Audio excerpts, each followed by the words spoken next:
It's not about their final moments in life. It's like, tell their story.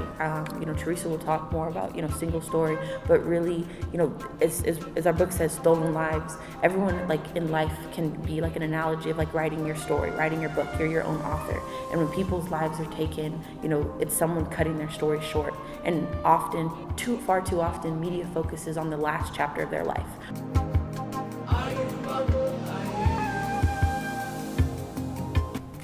If you don't comply quickly, you're in trouble. And that is our concern, is that law enforcement, I'm not knocking law enforcement, but I'm not happy with the job that they do. I think the training is obsolete. They don't know how to deal with today. And that is one of the issues as far as mental health, is they don't know what to do. And then when it happened to me, then I understood what parents go through when our children are murdered by law enforcement. We expect law enforcement to save and protect us, not to murder us. Thank you.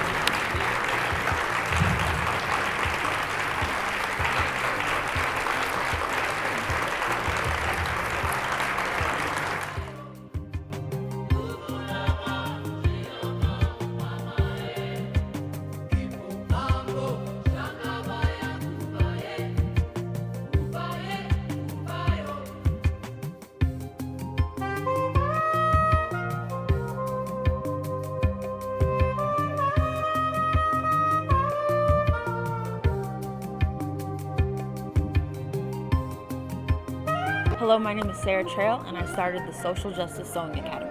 I was teaching kids how to sew, and I enjoyed it. I really loved teaching kids how to sew. But after a few years of never having a young kid of color come to my classes, I started to realize the socioeconomic inequity between who had access to sewing. And so soon it's like, well, why can't sewing be free? Why can't sewing be accessible to everyone, regardless of those who have $150 for a weekend class?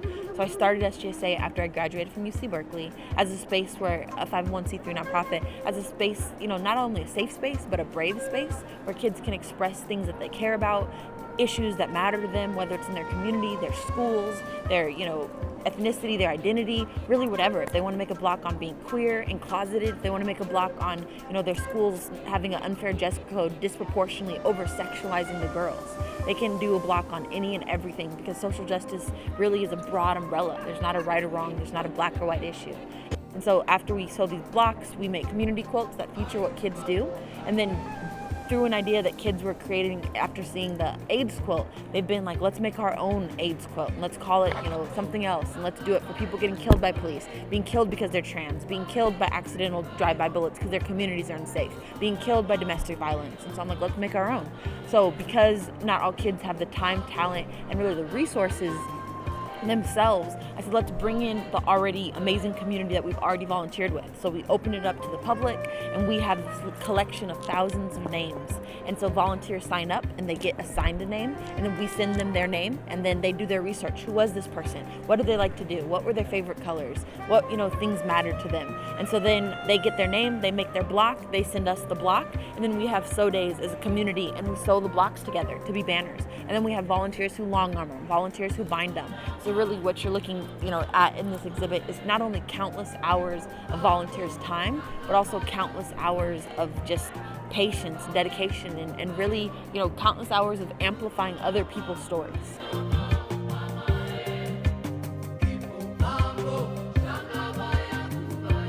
We're stigmatizing mental health. No one's getting therapy. When you have someone with mental health problems who has such easy access to a gun, that's how we have school shooting. When we have police that aren't trained in crisis prevention, that's how we have trigger fingers. And it's like, I don't think people are intentionally trying to kill, but racial bias not unpacked can lead to unfair murders. At the end of the day, police are here to protect and serve. They're not supposed to be killing.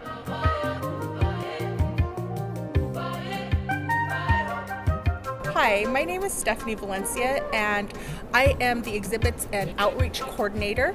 So my position really entails a lot of reaching out to different organizations and having discussions about how we can bring SJSA's community quilts, which are youth made, and our remembrance banners to be hosted.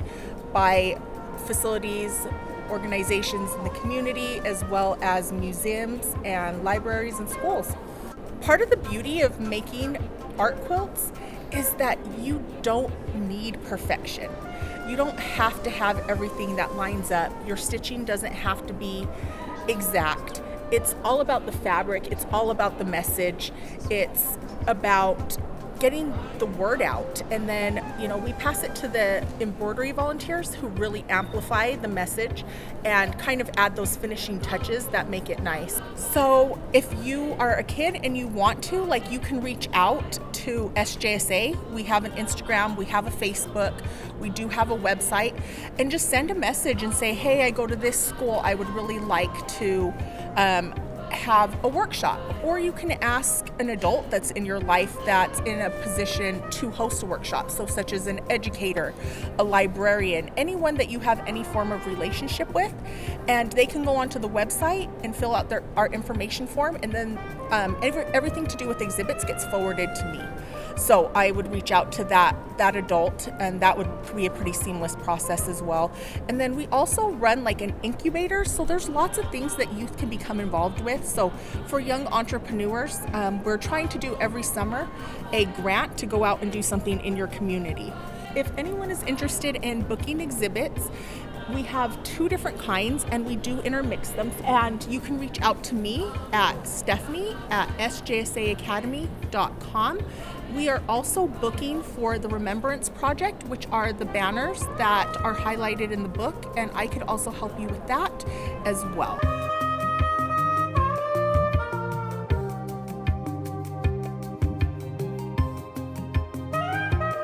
Hi, my name is Lauren Black. I'm the Executive Director of SJSA. So what that means is I do everything back end. So behind the scenes, I'm everything systems, logic. I coordinate all the teams, the volunteer programs and projects. Just make sure everything that you currently see is kind of up and running and that it gets to the places it's supposed to be. But also making sure that our volunteers are supported, since we are a volunteer-led organization. So making sure that our volunteers are supported in providing the services and the programs to the other volunteers that are actually doing some of the crafting. So really just making sure that all of our systems run as smoothly as possible, and that we're maintaining our status as a 501c3 organization, and so kind of handling the donations and the budgets and interacting with corporate sponsors and partnerships and things like that. So just all the stuff behind the scenes. So we've had significant growth over the last few years. So it went from just Sarah and I being the SJSA team to now we have thousands of volunteers all over the world that support the organization, that are willing to donate, that are willing to continue to uplift the mission of SJSA. And we also have a very large social media following. So we have about 20,000 followers on social media. So it went from a very, very tiny grassroots just idea to something that's solid, and we have all this art that kind of speak to the progress and the growth of the organization. We're completely donation based. So if you want to donate fabric, if you want to donate glue, sewing machine, just kind of let us know. We would greatly appreciate that. We just developed a facilitator curriculum, so if you're interested in teaching for SJSA, there's also the potential for that. Or just joining our team. So I'm always looking for individuals that are willing to support on the back end. So if you have a skill in operations that's related to operations and you think that you could be of benefit to us, that would absolutely be a way to support the organization. Just so as we continue to expand, we want to make sure that we're not overextending our current volunteer team. So we're always looking for individuals that are also have some of those skills that be willing to lend their time.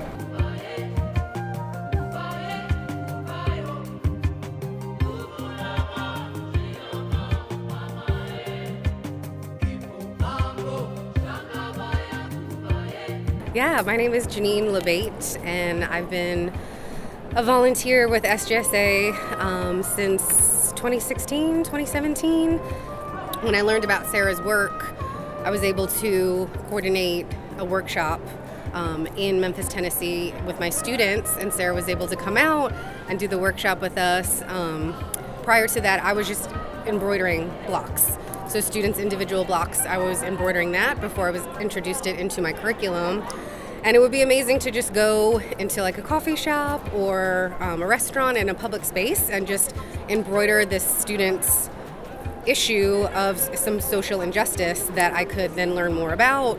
I knew that this was an organization that I would want to do at any capacity contribute to the work. And so I've seen it grow. I've had an opportunity to facilitate more workshops with other youth in Oakland, Chicago, New Mexico. We've been to various cities and states.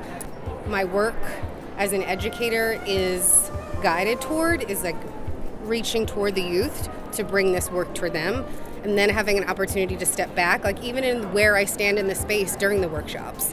I'm not at the center of the room, they are at the center of the room. I walk the peripheral of the room, I get down on their eye level, I'm not standing over them. Like, these are sensitive, vulnerable issues that they're speaking about. The medium is the message, right? So the medium is so powerful with quilting, having that history behind it and the domestic qualities about it, form of resistance that these quilts represent. It's the opportunity to provoke and to raise a deep needed awareness about the youth struggles right now and just society as a whole and systems of oppression that we need to challenge. So I think it's an outlet for belonging, for building empathy, for humility, for working towards a movement or an injustice that is like really hard to take on, but your work is taking the steps toward a bigger whole to make change eventually. I can't imagine doing anything like more important with youth.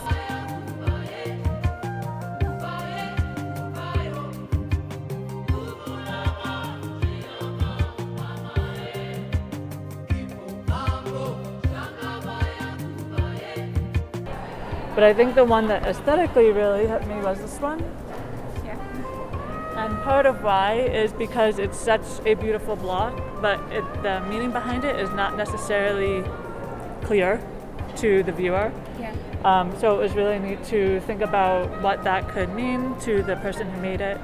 And I don't know, it's just very beautifully done. Yeah. For me, it's the exact same one, and I wasn't sure about the meaning behind it, but I messaged Sarah to ask if she knew about it, and she said it was her understanding that it was about the mask that you wear, where you present this, oh, I'm fine, everything's fine, but inside you feel completely crushed.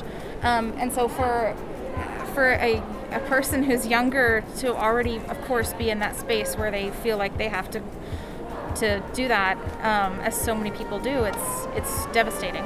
So I love that block, and I love that person was able to portray that.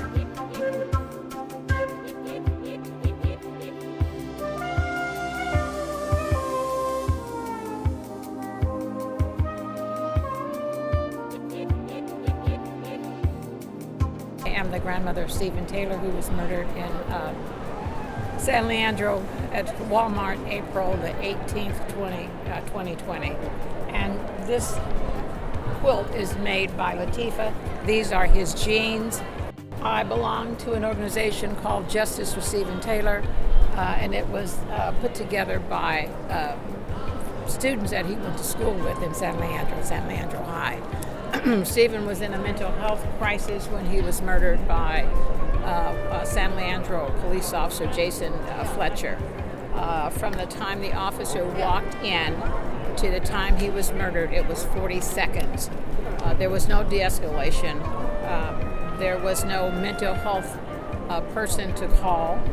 So right now, San Leandro does not have a mental health program, and that's one of the things that I'm working with the city to come up with a program for incidences like this. We know the police are not trained nor equipped to deal with people that are in a mental health crisis when they're called.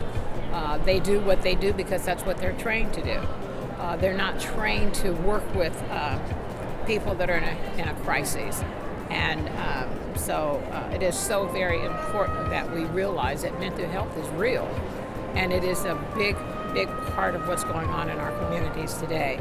So for me, working to get a mental health program for the city of San Leandro, and maybe the cities around it that would see what we're doing.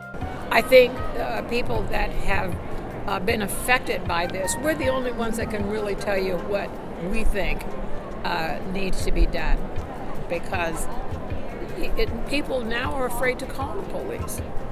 So if they see someone that's in a crisis, who do I call if there's no programs to help?